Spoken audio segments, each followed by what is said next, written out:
Welcome back to The Deep Dive. We're the show that tries to, cut through the noise and get straight to the fascinating core of complex topics.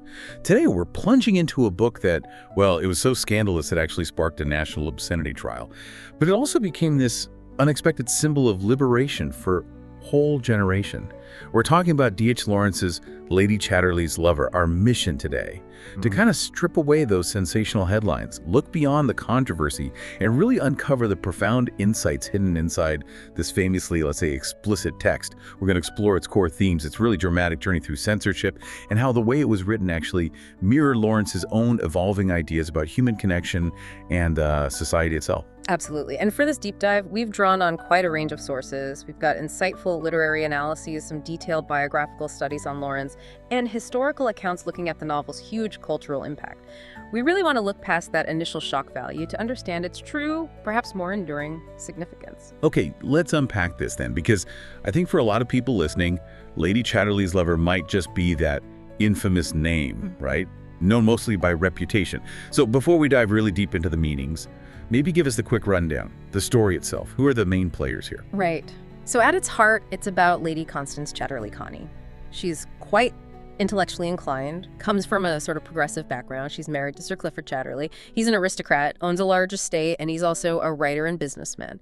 But, and this is key, Clifford was paralyzed from the waist down in the Great War, World War I, and he's impotent because of the injury. So their marriage becomes very much, as Lawrence puts it, all mind. There's no physical intimacy, no real deep connection on that level. And that's the setup for Oliver Mellors, the gamekeeper on Clifford's estate. Yeah. He's working class. Connie starts an affair with him, doesn't she? Right. Driven by this feeling that, well, she cannot live with the mind alone. She seems to be searching for something more holistic, a fuller experience, suggesting real love needs the body and the mind. Precisely. That's exactly it. And yes, the novel became notorious for its very explicit descriptions of sex, and the language using words that were simply unprintable back then, profane words. But here's the crucial point, and it's easy to miss. Lawrence was absolutely aiming for something much deeper than just, titillation or shock.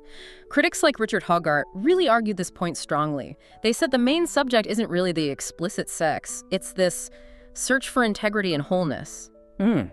For Lawrence, the real key to being fully human was this cohesion between mind and body. It was quite a radical idea for the time. So given that reputation, it's easy to think it's just about the sex. But you're saying that's not Lawrence's main goal. There's something more fundamental underneath. Oh, absolutely. That's fundamental to understanding it. Yeah. As Hoggart said, it's about that search for integrity and wholeness. Lawrence deeply believed in this connection. He even said famously, "Body without mind is brutish. Mind without body is a running away from our double being." And you see this play out directly in the characters. Connie's earlier relationships, they were all mind unsatisfying. And Mellors' previous marriage, Lawrence portrays it as brutish, physical, yes, but lacking any real emotional connection. Their relationship, Connie and Mellors, it actually develops quite slowly. It builds on tenderness, physical passion, sure, but also mutual respect. And through that, they start to understand this vital link, this interconnectedness of mind and body. It's about finding a balance, a wholeness that Lawrence felt society had completely lost touch with. This idea of needing to explore the unconscious, using sensual experience to reach mature selfhood, that sounds pretty central to Lawrence's whole philosophy, doesn't it? Did he use this idea in his other work too? Oh, consistently, yes. It's a recurring theme. Lawrence genuinely believed that real growth, becoming a mature individual, meant exploring those deep impulses and desires of the unconscious. And the way to do that, through sensual experiences. He really distrusted pure intellect. He felt the mind often distorts reality. He thought bodily sensations were somehow more concrete, more real. You definitely see characters grappling with this in his other major novels. Think of Ursula in The Rainbow or Paul in Sons and Lovers. They successfully start that journey towards finding an authentic self. But then you have the flip side, characters who fail, who don't connect with that deeper sensual self. People like Gertrude, Miriam, Gerald Critch, Hermione Rodis. They often end up trying to control others, driven by what Lawrence saw as this damaging mix of abstract intellectualism and modern industrialism, and it's ultimately destructive for everyone involved. And beyond the purely personal, the novel really paints this vivid picture of early 20th century Britain. How does the affair itself between Connie and Mellors put a spotlight on those big societal divides? That's a huge theme, absolutely central. The affair between Connie, the aristocrat, and Mellors, the working-class man, powerfully illustrates the rigid class structure of England at that time. It's shown in small details too, like Mellors being able to slip easily into his local broad Derbyshire dialect. It marks him, grounds him in his class and his connection to that specific place. And Clifford, of course, embodies that upper-class disdain. He's constantly looking down on the lower classes, even comparing miners to animalistic, machine-like creatures. The contrast is stark and deliberate. Yeah, and it's interesting you also have Mrs. Bolton, Clifford's nurse. Yeah. She kind of bridges that gap, doesn't she? Coming from the village, providing gossip, but also a different viewpoint on the miners' lives. And you mentioned the miners, there's that constant undertone of dissatisfaction and resentment from the colliers in Tevershall towards Clifford, who owns the mine, plus all those mentions of anarchism, socialism, communism, and capitalism floating around. That tension feels really baked into the setting. Absolutely baked in.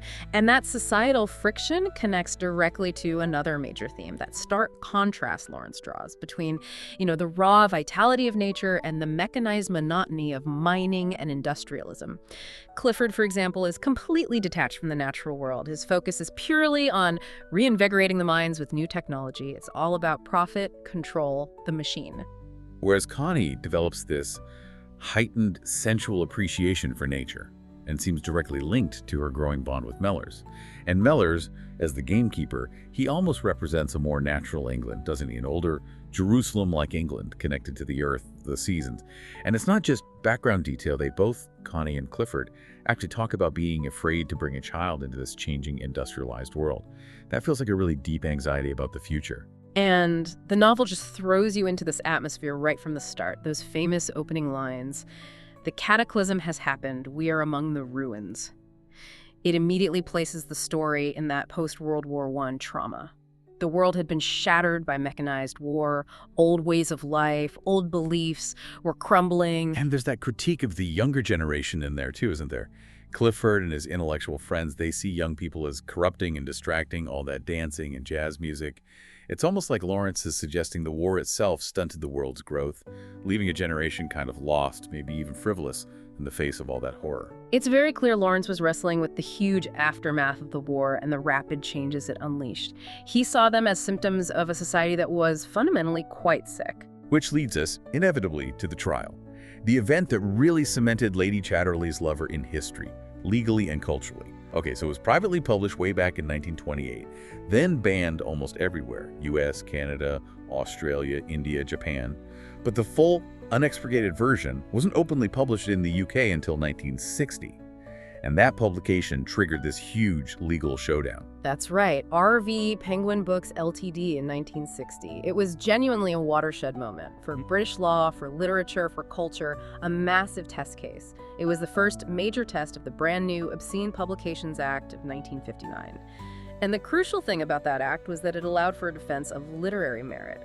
Basically, the book could be saved if its publication was argued to be for the public good on literary or other grounds, even if parts were deemed obscene. That changed everything. And the prosecution, led by Mervyn Griffith-Jones, they really went after the language, didn't they? Those famous four-letter words, excurianes and C&T, and the whole idea of promoting extramarital promiscuity. What was their main approach, and what was that famous blunder they made? Griffith-Jones's strategy was pretty straightforward. Shock the jury. Paint the novel as morally disgusting, basically. He spent a lot of time reading the explicit passages out loud in court, even counting how many times the key swear words appeared.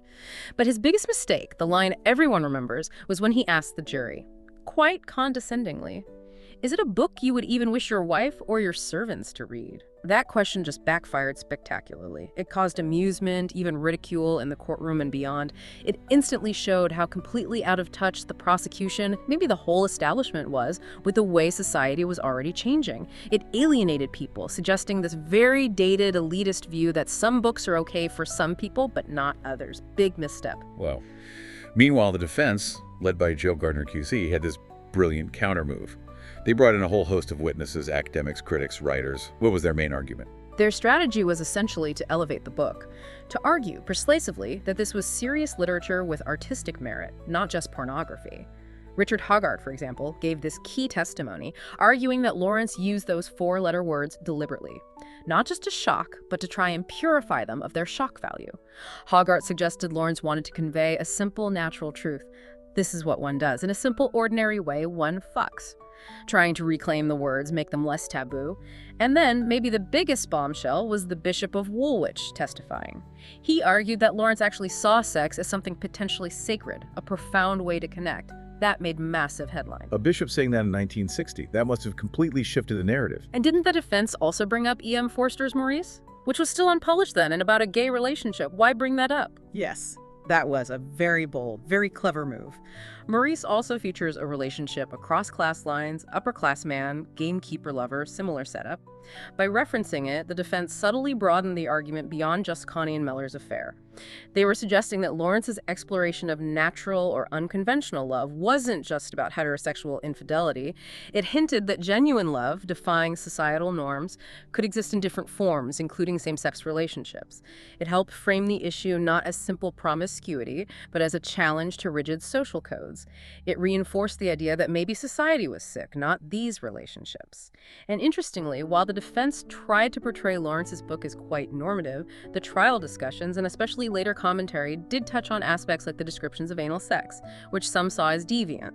So the trial, even while trying to contain the book's meaning, inadvertently sparked wider conversations about sexuality, impacting British queer history in complex ways. So the verdict comes in, November 2nd, 1960. 3 hours of deliberation. And it's not guilty. What happened immediately after? Pandemonium, basically. Penguin sold 200,000 copies on the very first day. Within 3 months, it was 3 million copies sold. Huge numbers. Lawrence's stepdaughter, Frida, summed up the feeling beautifully, she said. "I feel as if a window has been opened and a fresh air has blown right through England. A sense of release." And the wider cultural impact went far beyond book sales, didn't it? People often say the trial really helped kickstart the permissive society in the UK.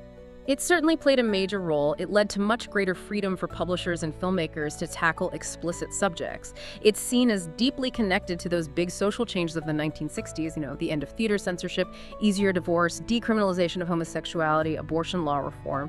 Philip Larkin captured that moment so well in his poem Annus Mirabilis. Those lines about sexual intercourse beginning in '63, between the end of the Chatterley ban and the Beatles' first LP. It playfully marks that shift in the cultural mood. Okay, let's shift focus a bit from the trial back to Lawrence himself and how he actually created this novel. Yeah. You mentioned he wrote it in 3 drafts. That sounds like quite a process. How did that shape the final book, especially his use of setting? That process of revision was absolutely crucial. It wasn't just tweaking sentences, it really shows Lawrence grappling with his ideas, refining his philosophy. And setting, for him, wasn't just backdrop, he used it as a philosophical tool, a kind of time landscape, he called it, to embed the story firmly in a social context. Think about the English Midlands setting, which was based on Eastwood, where he grew up. He portrays it as this place where the past and present collide, a landscape totally scarred by industrialization, by class conflict, especially after the trauma of the failed 1926 general strike.